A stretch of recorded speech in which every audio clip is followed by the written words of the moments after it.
প্ৰথমতেই মাতৃভূমিৰ পৰা আৰম্ভ কৰোঁ যিহেতু লখিমপুৰ মোৰ গৃহ জিলা আৰু লখিমপুৰৰ প্ৰতি মোৰ এটা আৱেগ আছে আৰু আৱেগ আছে জাতীয় সংগঠনৰ প্ৰতি সেইকাৰণে দুজন ককাইদেউক ইয়াত নিমন্ত্ৰণ কৰিছোঁ আৰু ভৱিষ্যতলৈ এনেবোৰ কাম কৰি যাম এতিয়া মই শ্বৰ্টলি এটা কথা কওঁ সন্ধিয়া 5 বজাৰ লগে লগে আমি ইয়াত কোনো প্ৰিমিয়াৰ শ্ব' হিচাপে নকৰোঁ আমাৰ ইয়াত কোনো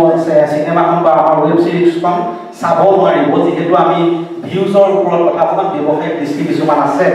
গতিকে 5 বজাৰ লগে লগে এতিয়া প্ৰিমিয়াৰ লাগি আছে দেখিছে চাগে ডিডি চিনে প্ৰডাকশ্যন ইউটিউব যদি ক্লিক কৰে তাত 5 বজা বুলি দেখুৱাই আছে আৰু 5 বজাৰ লগে লগে অটোমেটিকলি প্ৰিমিয়াৰ শ্ব' তাত আৰম্ভ হৈ যাব আৰু মনোজ কলিতাদেৱে 5টা বজাতে আমাক ক্লিক কৰিলে আমাৰ আৰম্ভণি হ'ব গতিকে তেওঁলোকে নিজে নিজে মোবাইলত চাব পাৰিব যেহেতু অকমান ব্যৱসায়িকভাৱে কথা কিছুমান আছে সেইকাৰণে ইয়াত ডিসপ্লেটো নহয় আমি আমাৰ টাইটেল টেগটো ইয়াত বজাম অকমান আৰু এইখিনিতে আমাৰ মিডিয়া পাৰ্টনাৰ নিউজ 18 আসাম প্ৰথম খবৰ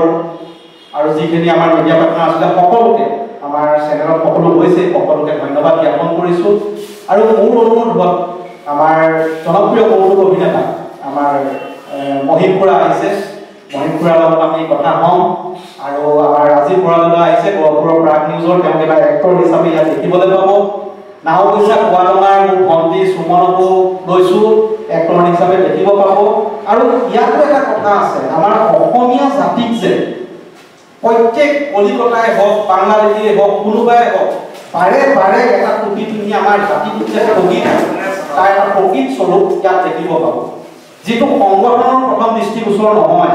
যিহেতু ভিতৰ এলেকাত থাকে এগুণত পইচা দুগুণ কৰি দিম দুগুণত পইচা তিনিগুণ কৰি দিম কষ্ট নকৰাকৈ যে পইচা পায় আমাৰ যে জাতিটো সেই এছকাৰ্ট বেংকৰ পৰা কেতিয়ালৈকে চিট ফাণ্ডৰ পৰা আদি কৰি কেতিয়ালৈকে যে ঠগি থৈ গ'ল সেই তাৰ কিছুমান কাহিনীৰে আমি চিনেমাখন কৰিছোঁ আৰু মই জাতীয় সংগঠনৰ নজৰত পেলাব বিচাৰিছোঁ বিষয়টো যাতে এই ভিতৰ অঞ্চলবিলাকত কি কাৰবাৰ চলি আছে আজি কেইদিনমান আগত গহপুৰত হৈ গ'ল সম্পূৰ্ণ গাহৰি ফাৰ্ম এখন বিক্ৰী কৰি ইনভেষ্ট কৰিছে আৰু ধেমাজিত হৈছে গতিকে সেইকাৰণে শ্বুটিংটো আমি ইয়াতে লৈছোঁ ধেমাজিতে লৈছোঁ একদম সম্পূৰ্ণ গাঁৱলীয়া 4খন গাঁৱৰ মানুহ গোট খুৱাই বুজাইছোঁ আপোনালোকক এইঘৰ মানুহে এনেকুৱা কৰিলে আপোনালোকে এতিয়া কি কৰিব আৰু তেওঁলোকে এনেকুৱা অভিনয় কৰিছে আপোনালোকে চালে গম পাব কোনো কিন্তু লাইভত তেওঁলোকে কেমেৰাই দেখি পোৱা নাই আমাৰ ইণ্টাৰেষ্টিং কথা আমাক প্ৰযোজকেই শ্বুটিং দেখি পোৱা নাই আমাৰ চিনেমাখনত আৰু গাঁৱৰ মানুহ 4খন মানুহ গাঁৱৰ গোটাই লৈ তেওঁলোকক অভিনয় শিকাই চিন্তা কৰক কিমান কষ্ট হ'ব 100 মানুহ যেতিয়া গোটাই অভিনয় শিকাবলগীয়া হৈছে মাথাত ভৰাই দিবলগীয়া হৈছে যে এই মানুহৰ পেইচা হয় এই মানুহৰ বেয়া হয় আপোনালোকৰ সমাজে কি কৰিব মাথাত ভৰোৱাৰ পিছত এটা দিন বুজাৰ পিছতে খং উঠিছে যিহেতু তেওঁ দেখিলে অকমান হাঁহি থাকে টিভিত দেখে অকমান হাঁহে তেওঁ অনুষ্ঠানটো তাত গৈ যেতিয়া শ্বুটিঙত দেখিলে সম্পূৰ্ণ বিপৰীত তেওঁ বুজাইছে মোক কৈছে আপোনালোকৰ বৌজনী দেখোন বহুত সমান এনেকুৱা নহয় টিভিত দেখা নিচিনা মই গতিকে শিকিব লাগিব তেওঁলোকে এক্টিঙৰ ক্ষেত্ৰত খুব চিৰিয়াছ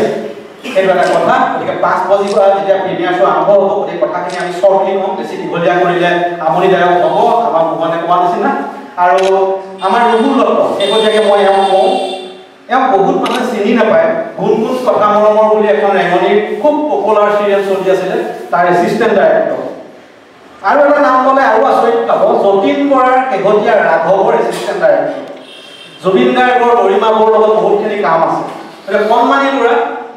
প্ৰাপ্তবয়স্ক হ'ব গৈছিল নোহোৱা নাই ধেমাজিৰ চিলাপথাৰৰ ল'ৰা গৈ পেলাই গুৱাহাটীত এতিয়া প্ৰতিষ্ঠিত আৰু মই এনেকুৱা ল'ৰাবিলাকক লৈ কাম কৰি খুব ভাল পাওঁ আৰু আজি লখিমপুৰত আছোঁ কাৰণে এটা কথা কৈছোঁ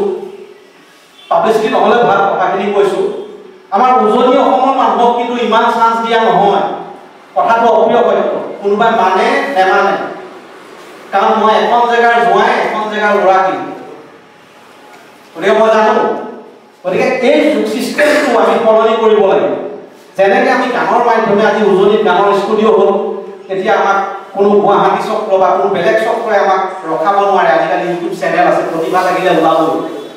গতিকে আমাৰ লখিমপুৰৰ পৰাও এইবোৰ কাম কৰিব পাৰি সেইটো দাবী কৰোঁ আৰু ককাইদেউহঁতৰ সহযোগিতা লাগিব আৰু ভৱিষ্যতে এইটো কামবোৰ হৈ যাব আৰু শেষত এটা কথাই কওঁ বাপুকণৰ বিলৈ ৱেব ছিৰিজখন কেনেকুৱা হ'ব